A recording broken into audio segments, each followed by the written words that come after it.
Hello and welcome to today's video. This video is something a little bit different.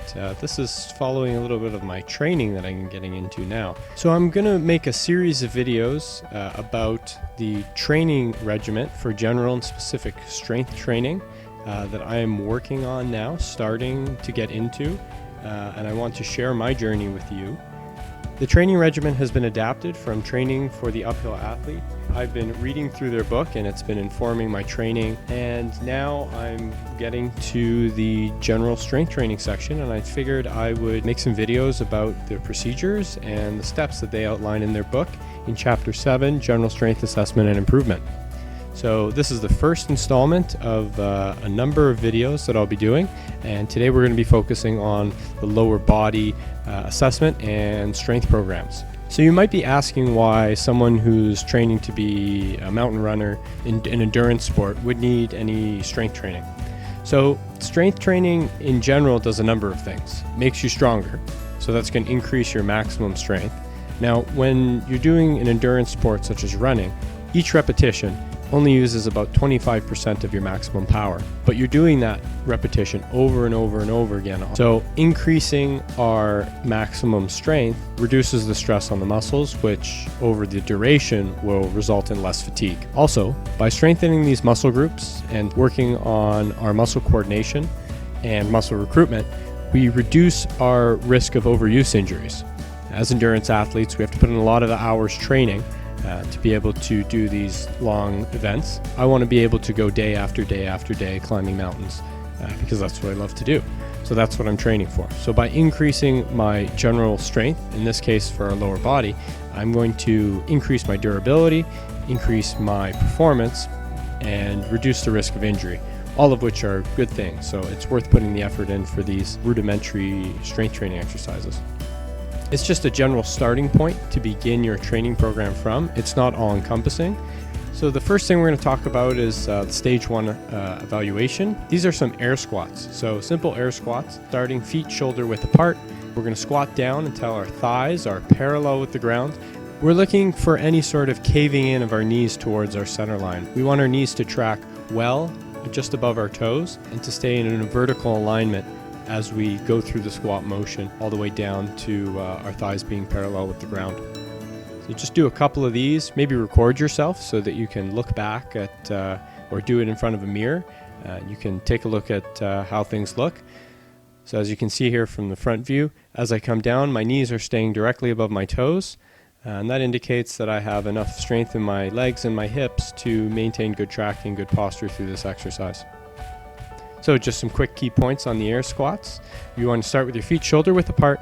You squat until your thighs are parallel with the ground, and you want to be looking to see if your knees are caving into your center line. If they are caving in, you need to stop and move on to the stage 1 of our training program.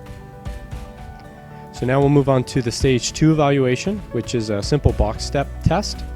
So here I am stepping up onto a box that's, in this case it's a bench, but it's just below my knee height, and I'm going to test each of my legs, but here I'm starting with my left leg, standing up, and again I'm looking for any deviation of my knee in towards my center line, any sort of caving in of my knee, and that's going to indicate that I don't have sufficient strength for this level of difficulty. This is the medium level of difficulty.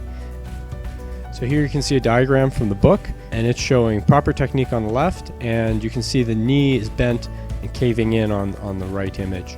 That's something that we want to avoid. So if this is occurring, we're going to have to look at doing a little bit more strength training for the hips and muscle recruitment to improve our technique, improve our strength, and that will overall help with our general performance. And these evaluations will help us determine what the most effective training will be for us off the bat. And then later on, we're going to move into more specialized and specific training for our sport, which is either mountain running or Skimo racing, whatever it is that you're looking to do. So you want to start standing 30 centimeters or 1 foot away from a box that's just about knee high. You want to do a controlled step up using minimal assistance from the leg that's on the ground. And you want to do this for both legs. And you want to see again if your knees are caving in towards your center line. If they cave in more than 2.5 centimeters or about an inch, you need to stop and move to the stage 2 leg and hip program. General lower body evaluation stage 3. This is the sit to stand test. This is very difficult actually. You can see I have some slight difficulty with it, but basically you start from a standing position, sit down, and then stand up with one foot. So you want to have a very short contact time with the bench. You come down and you quickly bring yourself back up onto a foot. Alternate back and forth between your legs.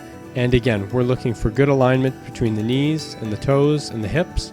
Any sort of turning in of the knee towards the center line or any sort of movement of the hip, rotation outwards, indicates that we don't have sufficient strength to complete this exercise. And that indicates that we're going to need further strength training before we move on to more specialized training for our particular sport. Sit to stand key points. We want to sit with our knees bent at 90 degrees, lower ourselves down to a seated position, then immediately stand back up using just one leg. If our knees cave into our center line or our hip rotates out more than 2.5 centimeters or 1 inch, we want to look into doing further strength training. Stage 1 leg and hip program. Air squats with knee bends and lateral leg lifts. So if we can't complete a simple air squat and our knees cave in, we need to find some way to get more muscle activation going on. So we're going to use a resistance band here, placed just above the knees, and we're going to do the air squats just as we did in the evaluation. We're going to squat down until our thighs are parallel, trying to keep our knees in line with our toes and keeping everything straight and tracking well. Again, we keep our back straight. We're going to want to complete 4 sets of 20 repetitions with 1 minute rests in between. Another exercise we can do is these lateral leg raises. Here I'm doing it without a band, keeping our hips on top of each other in line, and we raise our legs up, working both sides of course, we want balance. Get them as high as we can, increasing our range of motion and flexibility, which also increases durability. And then eventually, once we've done a bunch of these using just body weight, we can add the resistance band just above our knees again. And we're going to do, again, 4 sets, 20 repetitions, 1 minute breaks in between. And that will get some muscle recruitment going, and we will begin to build strength, which will hopefully allow us to move on to stage 2 of our program. So just a quick recap of the stage 1. We want to increase our muscle recruitment. To do that, we're doing 4 sets, 20 repetitions with 1 minute rests of both of these exercises. We're going to repeat the air squat test after 2 to 3 weeks of completing these exercises. And at this point, we should have good knee tracking, and then we can move on to stage 2 of our training program. So stage 2, leg and hip program. This is the box step, the front lunge, and the box step down exercise. So if you fail the stage 2 evaluation, the box step, then what you want to do to get stronger is more box steps. But you want to do it slightly easier so that you can have proper form and good technique. So what you want to do is either take that same surface that you're on and add a little bit of height to the ground. So, stand on a book so that you're decreasing the step height that you have, or if you can find a slightly lower object. And again, 20 reps, 4 sets, 1 minute break in between, and that's 10 on each side. So here I'm doing some lunges. I'm stepping forward until I get a 90-degree bend in my knee, and my back knee should just about touch the ground. I'm not going to rest it on the ground, and we do it on each side. One motion with the left leg in the front is 1 repetition. Another motion with the right leg in front is another repetition. This is the box step down. Here I'm using some structure that I found in the park. So it's just like going down a set of stairs.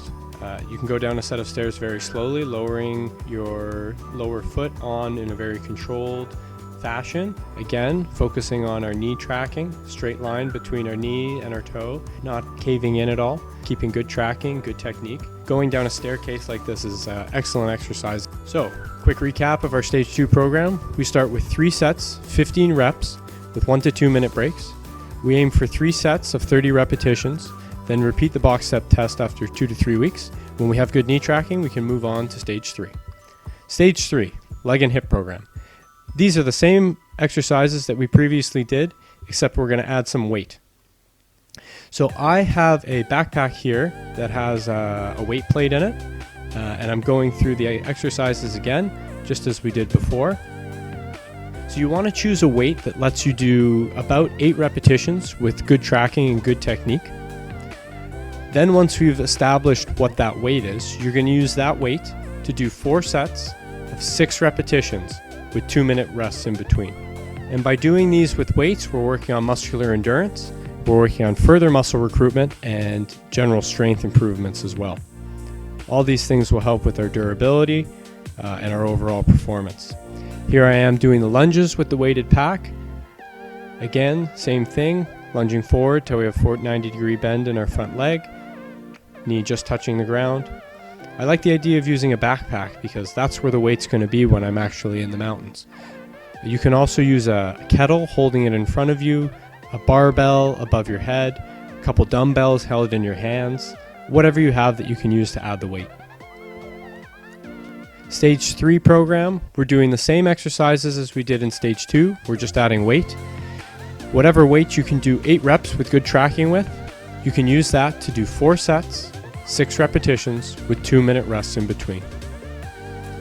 The next episode in the series will be the upper body strength evaluation and programming. When we're doing skimo or hiking, using poles or mountain running up steep terrain and we have trekking poles with us, we want to engage our upper body as much as possible to take the stress off of our lower body.